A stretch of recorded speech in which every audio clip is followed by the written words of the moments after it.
Президент Украины обсудил с Анджеем Дудой совместное противодействие завершению строительства российского газопровода «Северный поток-2».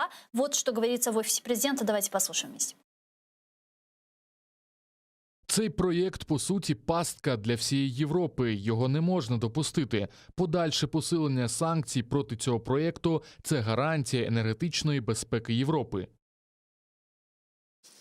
С нами сейчас на прямой связи по телефону эксперт у нафтогазовой галузи Михайло Крутихин. Пане Михайло, здравствуйте. Добрый вечер. Вот Россия, как мы видим, вот наши недавно внешней разведки Украины сообщили, что Россия возобновила интенсивные работы по строительству трубопровода ударными темпами. На глубинах 65 и 70 метров труба укладывается вдвое быстрее, чем значительно меньших в глубинах. Некоторое время назад вы включались в наши эфиры и неоднократно говорили о том, что Россия Северный поток не достроит. Но вот сейчас мы видим, что вот она как-то такими ударными темпами пытается ее достроить. Что будет, как думаете? Ну, во-первых, темпы не вполне ударные. Это хорошо, если они строят, ну, прокладывают трубу где-нибудь 300-400 метров сейчас, а потом длительный перерыв.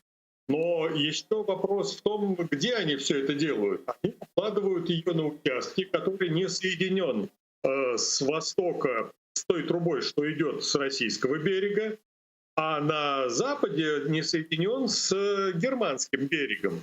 А работы в германских территориальных водах остановлены, поскольку нет разрешения. По иску природоохранных организаций Германии разрешения были отозваны, и в германских водах эта баржа работать сейчас не может. Давайте посмотрим все-таки, что будет дальше. Насколько санкции Соединенных Штатов Америки сегодня повлияли на невозможность строительства, завершения строительства Северного потока-2? Или же все же они не так существенны? Ну, санкции запрещают строительство. Запрещают на глубинах больше 100 метров. Но баржа, судя по всему, пока еще не выходила до таких глубин, где и было бы что-то запрещено. Баржа сама находится под санкциями, то есть она не может получить помощь ни в каком порту. Я не исключаю, что будут введены санкции против вспомогательных судов, которые работают на этой операции. И мы видим уже, что под воздействием этих санкций, как говорят американцы, 18 компаний покинули проект. Среди них такие важные компании, как норвежская компания Бенношке Веритас, которая должна была сертифицировать этот газопровод на предмет его безопасности экологической, технологической. А вот без этой сертификации он работать просто не сможет. Уже 3 страховые компании покинули этот проект. Кто там может застраховать эти операции, тоже не ясно.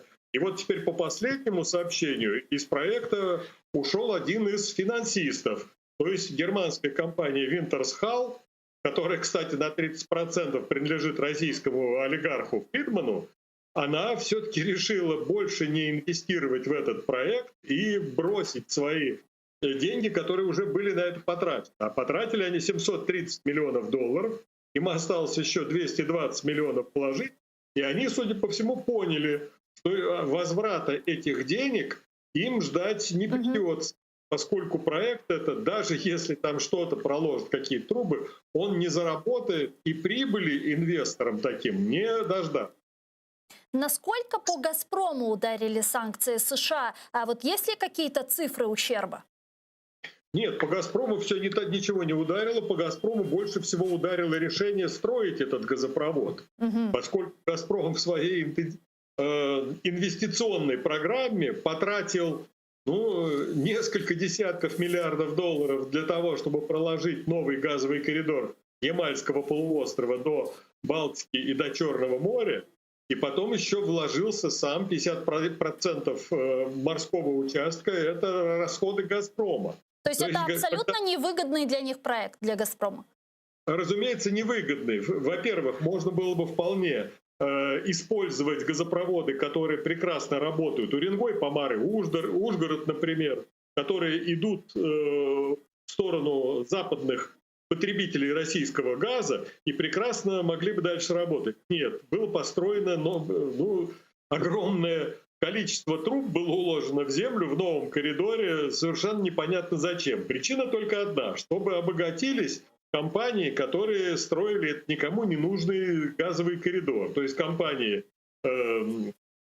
друзей российского президента. Вот здесь все уже потрачено, все уже сделано, и поэтому дальнейших каких-то потерь ожидать не приходится. «Газпром» все это вынужден будет списать.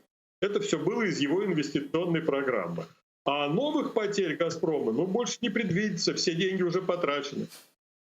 Украина является стратегическим партнером Европы в энергетическом плане. В Украине огромные естественные хранилища газа. Вот как вы считаете, зачем же Европе все же нужна вот эта прямая труба с точки А в точку Б без возможности опции хранения газа? А кто сказал, что это всей Европе нужно? Российские руководители договорились с Германией, привлекли Австрию, соблазнив их тем, что вот если отказаться от украинского транзита и получать весь российский газ через Балтийское море, то Германия превратится в распределительный узел для всей северо-западной, северной Европы, а дальше, может быть, и на юг, вплоть до Италии. И такую роль Германии, и экономическую, и политическую, в общем-то, нельзя недооценивать. Немцы соблазнились и дали согласие на то, чтобы на российские деньги, поскольку, на халяву немцы получили такой соблазн превратиться в распределительный узел для российского газа для всей Европы. Вот это немцы и австрийцы, а другие-то не высказывались за такой проект. Скажите, как дальше будут развиваться события? Как вы думаете, все же Северный поток достроят или он превратится в индустриальную руину на дне Балтийского моря? Вот у меня такое ощущение, что все-таки даже если его для вида достроят, то пользоваться им будет нельзя. Это будет действительно большая индустриальная руина на дне Балтийского моря.